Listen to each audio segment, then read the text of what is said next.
And welcome back to the Conscious Consultant Hour. We've been talking with Stephen today all about human design. He's been giving you a little insights into my chart and some of the reasons why I'm such a lunatic. So, Stephen, I'm just curious. Over the years that you've been doing this and working with people, has there been something? I mean, let's just like one really extreme example of somebody who, you know, after you gave them a reading and they understood their chart, like it caused them to really understand themselves in such a way that they totally changed their life, and now they're like doing amazing. You know, the interesting is that I've only had a few soldiers, as I'd like to term them. You know, the ones that wanted to go all the way. Okay. Like Ed, my original partner teacher, him and I were like thick as thieves with this. That's all we wanted. You know, this was it. We knew this was it. Right. And when I was in Hawaii, I had a friend of mine. His name is Carl Johnson. And he actually had a similar, I wouldn't say similar experience to Rob, but he had his own kind of maddening experience that he went through and ended up, you know, leaving his life and searched all over the world, sat with every guru. He sat with Amachi for a long time. I mean, he really, he just was in town. He investigated everything and everyone. Wow. And when he finally found human design, he says, finally, something that puts me in my body. Because everything else wants to take me out of my body. Yeah. And human design wants you to get your life here, now, today. Like now. This is now stuff. Yeah. This isn't about trying to go like those quotes. There's no destination. Life is a journey. Right. You know, and as Mike Dooley said, you know, serious kills. Yeah. You know, life is a joke. Get your joke, because we're all upside down and backwards. We're all tormented by what we're not and not embracing really who we are. We know it's in there, but we don't know how to, you know, everybody wants their job, right? Everybody wants to find their way, but nobody's been able to see what their job description is. Right. Here's your job description. And what it's not. Here's your owner's manual. Here's how you're designed. Now, don't believe it. Test it. Prove it to yourself. This is empirical knowledge. It's designed to be proven to yourself that this is valid for you. Yeah, I remember that was something you said to me 8 years ago. Like, this is the owner's manual for your body and your life. It's the blueprint. It's your schematic. And we only have aspects. And, you know, what do you mean we only have aspects? Well, when you look at the chart, it's mostly white. Your red and blacks are a minor percentage compared to the whites. Yeah. So all that white stuff is what you're drawn towards. You know, every gate, if it's not part of a definition, part of a channel, every gate is like a hand stretched out looking to connect to the other side. Right. And this is life. We're not designed to survive alone. Right. Yeah. We're social beings. We're here to work with each other. What has it done for you in your life? I mean, how have you changed how you live on a daily basis based on what you've learned from your own chart? Well, I don't take myself too seriously, and That's a big one. and I'm not impressed with being busy. Not impressed with being busy. That's I'm a human being. I'm not a human doing. Yes.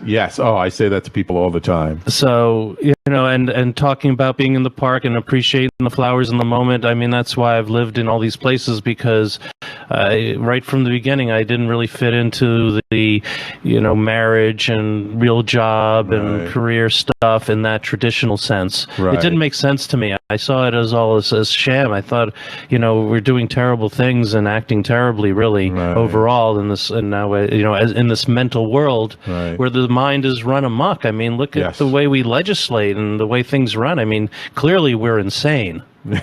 We are. We're totally insane, you know. But there's people that are going, well, I'm trying not to be so insane, you know. Let me appreciate life to some degree. But again, without the job description, it's difficult. Right. Yeah. No, and I really believe in what you said before. It's like really one of the main things is knowing what you're not, knowing what you're not here to do, because so much of the time we get caught up in what other people think we should be doing, and so we go along with it, but that's not what we're here to do. Yeah, when I got moved to Hawaii, people say, how'd you move to Hawaii? I was like, well, I had no choice. It was the only place that really asked me to be there when I needed to go somewhere from where I was. Right.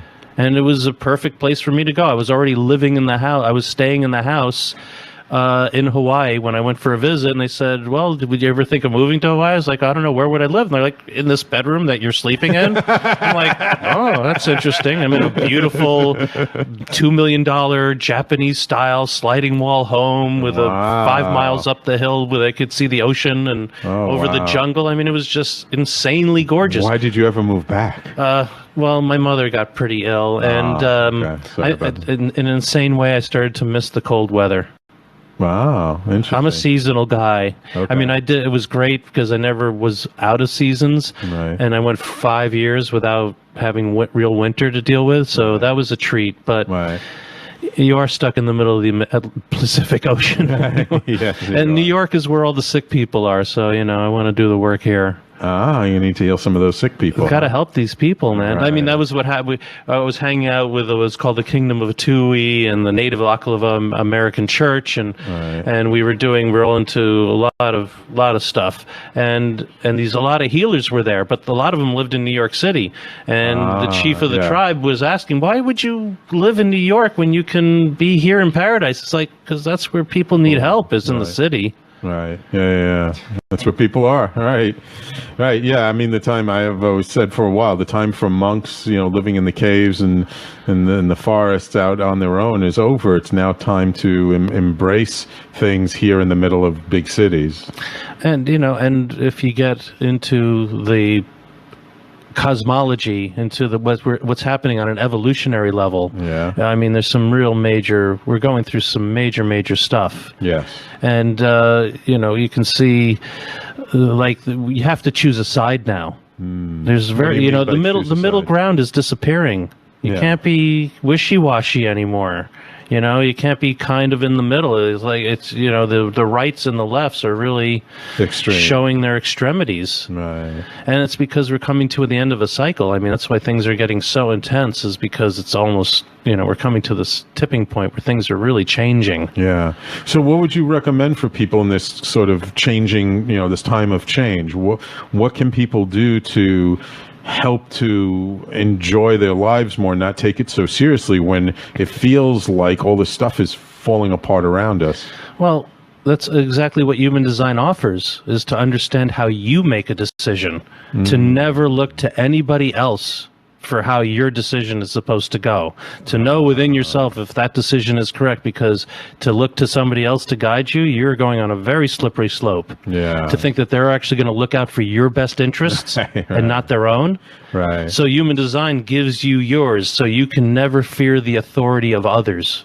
I remember one of the most impactful things you said to me 8 years ago in that first session was you said that based on my design that I always need to sleep on it. That I should never make a decision in the immediate moment because I don't even know what I'm feeling, and that if anyone ever tries to pressure me into making a decision then and there, to always say I need to sleep on it. And I've used that many times since you said it to me. When you're emotional, you need to buy time. Yeah. Because you have to go through. See, the wave it goes up and down, so you can look at it like a screen. So if you're in the low, everything looks low Right. in that moment, Right. and then the screen goes up and then back down. So you're looking for the average. You don't want to act out at any one point because it doesn't give you the picture. Right. So I'm busy. You can also, for you, I'm busy now Yeah, because you right. have the channel of I am busy. Yeah. Oh, okay. So you have this loyalness. You actually have part of this past of where we are and part of the future. Consciously, you're more associated with where we are now, being loyal, being a community person. Yes. But unconsciously, you're really busy and selfish in your busyness, which is what the future is. We're moving towards selfishness. Moving towards selfishness? Individual. It's the rise of the individual. That's what you're seeing. You can't stop somebody who's willing to kill themselves. Yes. So we're no longer battling army to army. It's the rise of the individual we're seeing, as Istanbul yesterday or the other day demonstrated. Yeah. And it's the impact. See, the individual will mutate the tribe through the collective. So they blow up an airport Wow. It gets broadcast all over the world, and then we all have to change the way we behave. Yeah. Well, unfortunately, Stephen, I'm really sorry, but we're at the end of the show. I wish No I could have you more. on for 2 more hours. Before we go, if people want to learn more about you, do you have a website? How do people get in touch with you? Yes, right now I have, it's called geneticyoga.com. I love that. I always like to say it's the practice of human design, which is when I want to do group work here in New York City. And I'm also going to be doing readings at the Alchemist Kitchen At the on Alchemist July Kitchen. 9th. Wonderful. All day in the afternoon. Okay. So come see me on July 9th at the Alchemist Kitchen. It's on First Street, right off of 2nd Avenue, between 2nd and Bowery. Right. And I'll be doing readings. It's $2 a minute. $2 a minute. Wow. $2 a minute, and I'll be fast like I am today. I hope. And I highly recommend. Well, thank you for taking the time out of your schedule to come into the My studio pleasure. today. Thank you for having me. My pleasure having you on. And of course, as always, thank you, all my loyal listeners and Facebook viewers. Thank you, everybody who came in today and listened in today to the show. Just some quick programming notes for next week. Starting next week, there's some schedule changes. The Aurea will no longer be going 2 hours on Tuesday nights. He'll do 1 hour on Tuesday nights and 1 hour on Thursday mornings. You'll see Being Community Radio will come back to Thursday mornings between 11 and 12.